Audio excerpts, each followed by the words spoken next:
in a game that was that close, perhaps your most closely contested game all season, what was the message throughout? As I would imagine, you're trying to make adjustments, trying to find any way to get separation that just never came.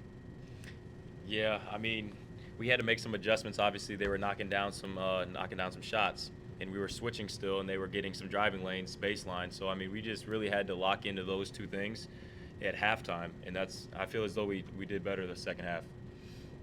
UIC is the fourth best three-point shooting team in the conference right now. You guys held them to 30%. What went into that defensive effort after what happened on Sunday? Yeah, that's our game plan. Our game plan was to switch all five and really get out on those shooters. So I mean, taking away that and then allowing them to drive more.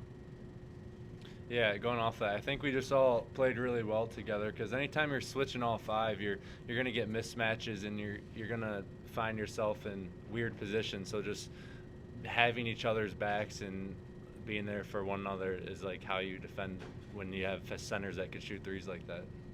Michael, is it fair to say that maybe there's kind of like a feeling out process and them switching all five and then knowing kind of what is the best offense to get into? It seemed like late, maybe ISO was what you guys were getting into, but maybe that wasn't the case earlier on.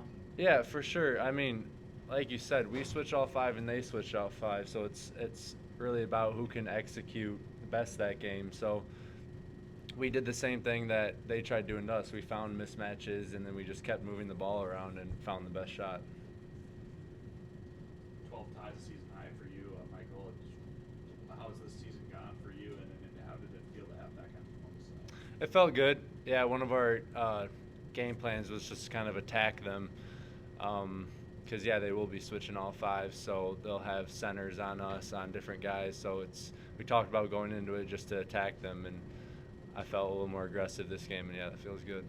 When that's the game plan, you feel a little bit more comfortable going into that kind of game plan than Yeah, always. When they give you the green light to attack and just be aggressive. What about that kind of game plan do you like? It's just, like I said, it kind of going into it, you have that mentality like we're going to take it to them, we're going to attack them, not let them attack us, and that's just, I think that fits our offense really well. Tytan, could you comment on that as well?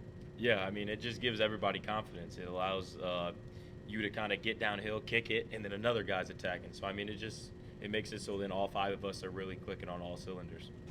Titan, what do you think that tonight's game says about the team? You guys have won 5 of 6 and then you bounce back like we talked about, which was going to be so important after coming up short against Indiana State on Sunday. I think it just shows everybody that just how tough our first couple games were, and those are in the past. We're not worried about those anymore. We're on to the next, and that's kind of been the motto: is just keep getting better and better each game, and that's kind of what we've been doing, practicing as well. You mentioned the kick out in that game plan. Kyle gets 13 tonight. What did he show tonight? I mean, he's a great shooter. I mean, that's what he does. He's out there and he's going to defend and he's going to knock in those threes. So I mean, I'm proud of him for sure. Thanks, guys. Yep.